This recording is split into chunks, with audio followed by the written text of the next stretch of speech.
আসসালামাইকুম। আজকে আমরা শুদ্ধ উচ্চারণের ক্লাস করব। যারা এই চ্যানেলে নতুন আসছো তোমরা লাইক কমেন্ট সাবস্ক্রাইব করতে পারো। তো প্রথমে আমরা দেখতে পাচ্ছি কবি। কি দেখতে পাচ্ছি? কবি। কবির পর ক বয়স্কের বি।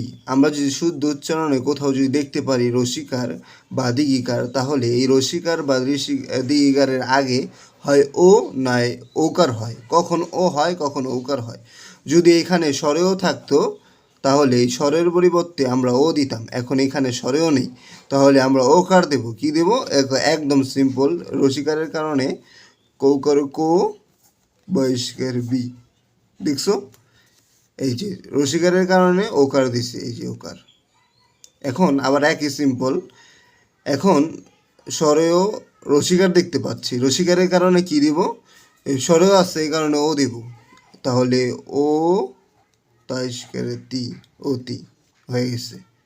আবার আবার দেখতে পাচ্ছি ক বয়স্কের বি তাইকার তা। রসিকার দেখতে পাচ্ছি, তাহলে এই জায়গায় আমরা কি দেব?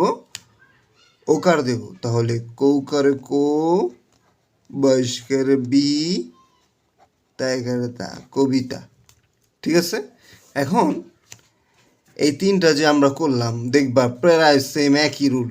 এই তিনটা যারা করতে পারবা। এছাড়া আমার একটা বোর্ড কোশ্চেন করা আছে, ঢাকা বোর্ড 2019, তোমরা দেখতে পারো। সেখানে আমি বিস্তারিত ব্যাখ্যা দিচ্ছি। তো এখন আমরা ওই দেখতে পাচ্ছি। কি দেখতে পাচ্ছি? ওই।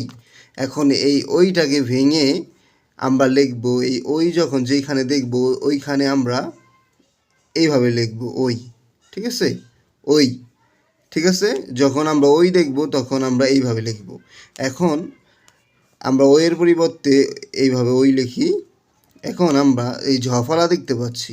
ঝফলার কারণে এই কটা দিতে হবে। ঠিক আছে? ওই কো, ঐক্য। এই দেখো কটা দুইবার আইছে। এখন দুইবার আসার কারণে কটা এক্সট্রা আইছে, এই কারণে আমরা হল চিহ্ন দেব। ঠিক আছে? আশা করি বুঝতে পেরেছ। এখন আমরা সেকেন্ডটায় যাব। একই সেম। এখানে আমরা ওই দেখতে পাচ্ছি। কি দেখতে পাচ্ছি? ওই। এই ওইয়ের কারণে আমরা এইভাবে লিখব ওইটাকে। তাহলে প্রথমে আমরা এই ওইটাকে এইভাবে লিখি।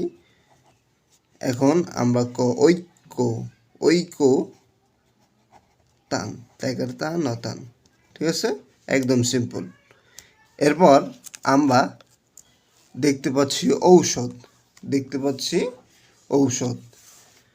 এখন এই ঔষধটাকে এই যে ঔ, এই ঔ, এই ঔটাকে আমরা এইভাবে লিখব, যে এইভাবে লিখব ঔ।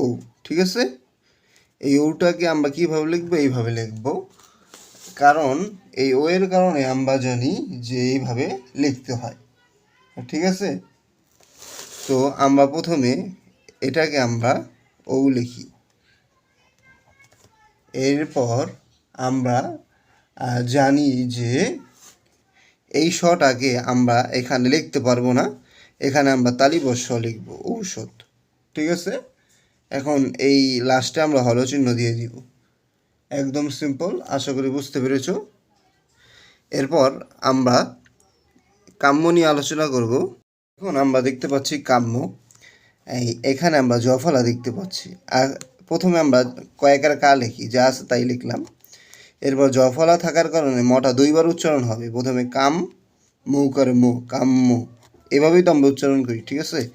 এরপর আমরা দেখতে পাচ্ছি আত্মহত্যা। এখন এখানে দুইটা কাজ। এখানে ধরো, মনে করবো এখানে দুইটা ত আছে। দুইটা ত যেখানে যুক্তবর্ণ যেখানে থাকবো, পরের ততে আমরা চন্দ্রবিন্দু দিব। কীভাবে দেবে? প্রথমে স্বরে আছে, স্বরে লিখলাম। তারপর আত্ম কইলাম না, দুইটা তো আত্ম, তৌকার তো আত্ম। আর যুক্তবর্ণের কারণে আমরা যদি ভাঙি তাহলে চন্দ্রবিন্দু দিতে হয়। আত্মহত্যা, হৌকার হো তা, হত্যা। ঠিক আছে? এখন এইখানে আমরা ত দিলাম কেন? এই জফলার কারণে আমি আবার এই বুঝাইছি। এখানে জফলার কারণে মটা দিতে হয়েছে, আবার জফলার কারণে তটা দিতে হয়েছে, হত্যা। ঠিক আছে? আত্মহত্যা। এখন এখানে আমরা বিসর্গ দেখতে পাচ্ছি। বিসর্গর কারণে এই পটা দুইবার উচ্চারণ হবে। কিভাবে? যেমন দেখো, ইতব, ইতব পূর্বে, ইতব পুর, এখানে দ্বি উগার আছে কিন্তু এই দ্বি উগার ইউজ করা যাবে না এখানে, র ইতপ পূর্বে, ঠিক আছে, ইতপ পূর্বে। আশা করি বুঝতে পেরেছ। এখন আমরা পরের প্রশ্নে যাব। এখন দেখতে পাচ্ছি অধিকার, ঠিক আছে। এখন আমরা আগের রুলস একই নিয়ম, স্বরের পর যদি রসিকার বা দ্বিগুগার থাকে তাহলে স্বরেও থাকবে না, শুদ্ধ উচ্চারণে ও হয়ে যাবে, তাহলে ও ধি কার, একদম সিম্পল, অধিকার, একদম সহজ, ঠিক আছে। এরপর আমরা অত্যাবশ্যক দেখতে পাচ্ছি, স্বরের পর জফলা দেখতে পাচ্ছি, আকার দেখতে পাচ্ছি, এগুলো থাকলে স্বরে আর ও স্বরেও থাকবে না, কি হবে, ও হবে, তাহলে কি হবে, আর জফলার কারণে তটা দিতে হবে বা দুইবার উচ্চারণ হবে, ঠিক আছে। এখন অত্যাবশ্যক, অত্যাবশ্যক, এই যে আবার এখানে জফলা দেখছি, তাহলে এটা কি হবে, দুইবার হবে, অত্যাবশ্যক, ঠিক আছে।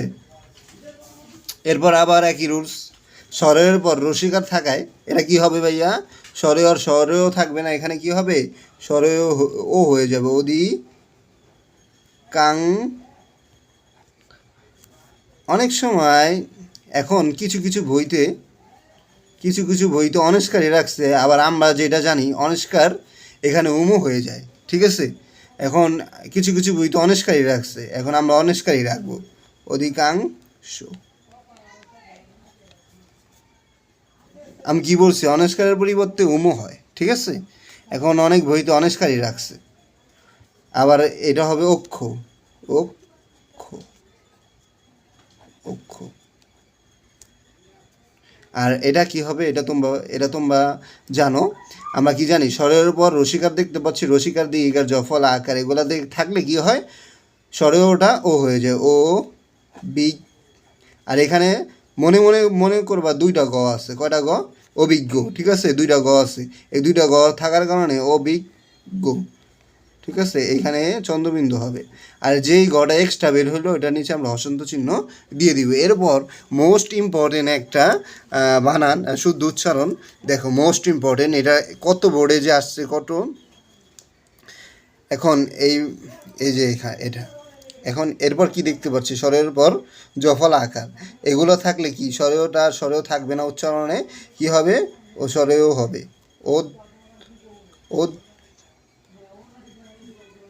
অধ্যাপক হবে, কি হবে, অধ্যাপক। এখন যেটা বলছিলাম যে স্বরের পর জফলা আকার দেখতে পাচ্ছি, এগুলোর কারণে স্বরে ওটা পরিবর্তন হবে, ও হবে উচ্চারণ লেখার সময়, তাহলে এখানে লিখবো আমরা ওদ। আর এই জফলার কারণে এই দটা দুইবার হবে, একবার ধ হবে, একবার আমরা যেটাকে বলি সচরাচর কান্দে পারি দ, আর অধ্যাপক, ঠিক আছে, এটা হবে।